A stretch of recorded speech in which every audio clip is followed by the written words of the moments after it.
जय हिंद। हम had to के बारे में सीख रहे हैं। तो हैड टू का मतलब होता है करना था या करना पड़ा। तो ये वाक्य हम यहाँ से शुरू करते हैं। ये इसका मतलब होता है फर्स्ट ऑफ ऑल का मतलब होता है सबसे पहले। तो कुछ वाक्यों में हम इसको लगा के देखेंगे। फर्स्ट ऑफ ऑल सबसे पहले, I had to understand his problems. सबसे पहले मुझे उसकी परेशानी समझनी पड़ी। हैड टू का मतलब होता है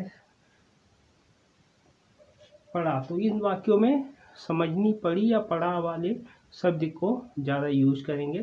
first of all I had to understand his problem. सबसे पहले मुझे उसकी परेशानी समझनी पड़ी। First of all I had to understand the rules of English. सबसे पहले मुझे अंग्रेजी के नियम समझने पड़े।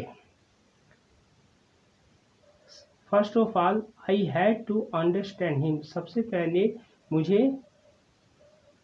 उसे समझना पड़ा। ये सब में नहीं है, लेकिन अगर ऐसा कोई आता है तब भी नहीं है। आगे देखते हैं हम हैड टू से ही। I had to give bad habits. मुझे बुरी आदतें छोड़नी पड़ी। I had to explain a lot to him. मुझे उसे बहुत समझाना पड़ा। Then he understood. तब वह समझा। I had to stop him a lot. मुझे उसे बहुत रोकना पड़ा। Then he stopped. तब वह रुका। I had to vote for BJP. मुझे बीजेपी को वोट देना पड़ा। Because I had no option. मेरे पास कोई विकल्प नहीं था। दूसरा है इसी का, I had to vote for BJP because there was no better leader than Modi. Modi के अलावा कोई दूसरा अच्छा नेता नहीं था। I had to recommend him a note. मुझे उसकी बहुत सिफारिश करनी पड़ी। देन तब ही एग्रीड। वह माना। दूसरा है then he listen to me. तब उसने मेरी बात सुनी या मेरी बात मानी।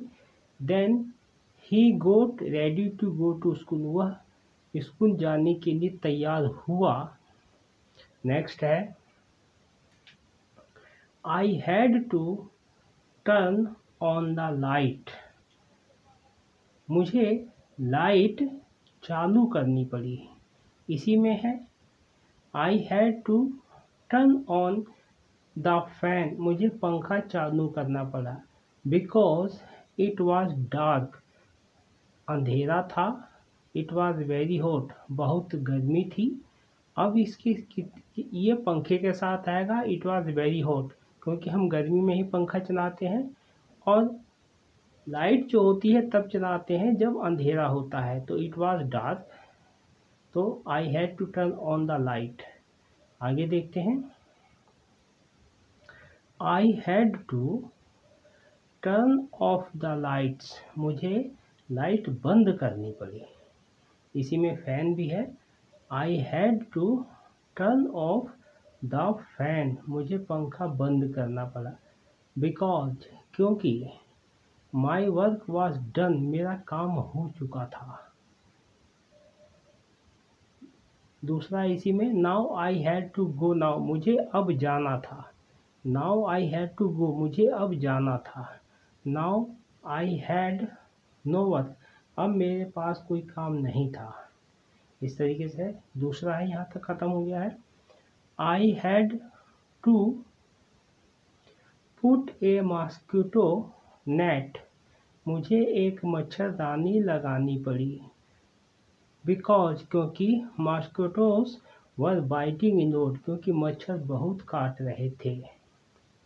नेक्स्ट है I had to watch movies on mobile to pass time.